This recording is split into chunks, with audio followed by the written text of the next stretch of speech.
Hi all. இன்றைக்கி இந்த வீடியோவில் நம்ம என்ன பார்க்க போகிறோம் அப்படின்னா, இழப்புகளை எதிர்கொள்வது எப்படி. ப்ரீவியஸ் வீக்கெல்லாம் நம்ம இவர்கள் சிற்பிகள் அப்படின்ட்டு நிறைய நான் பார்த்து வியந்த மனிதர்களை பற்றி பார்த்தோம். இந்த வீக்கில் நான் சொல்ல போகிறது வந்துட்டு உங்களுக்கு இப்போது நான் கடந்த வாரத்தில் கவனித்ததில் பார்த்திங்கன்னா ஒருத்தர் வராங்க. ஸோ அவங்களுக்கு அவங்க வீட்டில் தாத்தா 70 வயசு ஆகுது. ஸோ அவருக்கு உடம்பு சரியில்லாமல் இருந்து ஹி எக்ஸ்பயர்ட். ஸோ அவங்க வந்துட்டு அதனால் அந்த பாட்டி ரொம்ப வருத்தத்தோடையே இருக்காங்க. இப்படி ஆயிடுச்சு அப்படின்ட்டு. ஸோ இந்த மாதிரி சுச்சுவேஷனில் நாம் எப்படி அதை எதிர்கொள்ளணும் அப்படின்னா பார்த்தீங்கன்னா, அவங்களுக்கு அதை வந்துட்டு அதில் ஏதாவது ஒரு நெகட்டிவ் சுச்சுவேஷன், பாசிட்டிவ் திங்ஸ் கொஞ்சமாவது இருக்க தான் செய்யுங்க.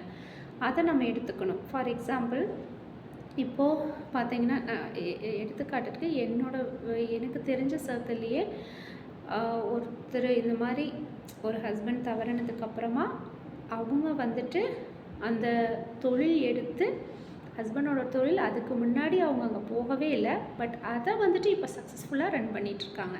ஸோ அவங்களுடைய திறமை வந்துட்டு அதுக்கப்புறம் வெளியில் வருது.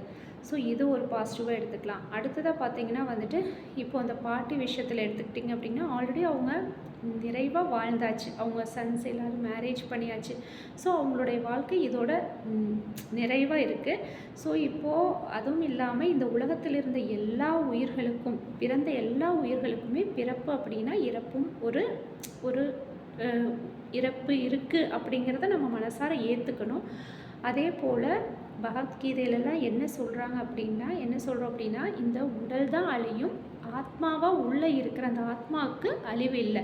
ஸோ ஆத்மா ஒரு இடத்துலேருந்து இன்னொரு இடத்துக்கு ட்ரான்ஸ்ஃபர் தான் ஆகும். ஸோ இன்னொரு உயிராக தான் அது போகும், இன்னொரு உயிரில் அது போகும். அப்படிங்கும்போது நமக்கு வந்துட்டு நம்ம இப்போ அவங்கள நினச்சி அழுதுகிட்டே இருக்கும்போது அந்த ஆத்மாவுக்குமே வந்துட்டு அது வந்துட்டு அவங்களுக்கும் ஒரு விதமான கஷ்டத்தை தான் கொடுக்கும். ஸோ நம்ம அதுக்காக அந்த சுச்சுவேஷனை எப்பவுமே ஃபீல் பண்ணலாம். பட் அதையே நினச்சி அழுது அதனாலேயே ஸ்ட்ரெஸ் ஆகி அதனாலேயே உங்களுக்கு ஒரு டிசீஸ் வர்ற அளவுக்கு, ஏன்னா ஸ்ட்ரெஸ் பார்த்திங்கன்னா கண்டினியூஸாக ஸ்ட்ரெஸ்லேயே இருக்கும்போது சுகர் இன்க்ரீஸ் ஆகும், ப்ரெஷர் இன்க்ரீஸ் ஆகும். ஸோ இது மாதிரி இல்லாமல் இதையெல்லாம் நம்ம வந்துட்டு இதுவும் வாழ்க்கையில் ஒரு அங்கம் அப்படின்னு எடுத்துக்கிட்டு கடந்து போனோம் அப்படின்னா இந்த மாதிரி சுச்சுவேஷனையும் ஈஸியாக ஹேண்டில் பண்ண முடியும். அனைவருக்கும் நன்றி.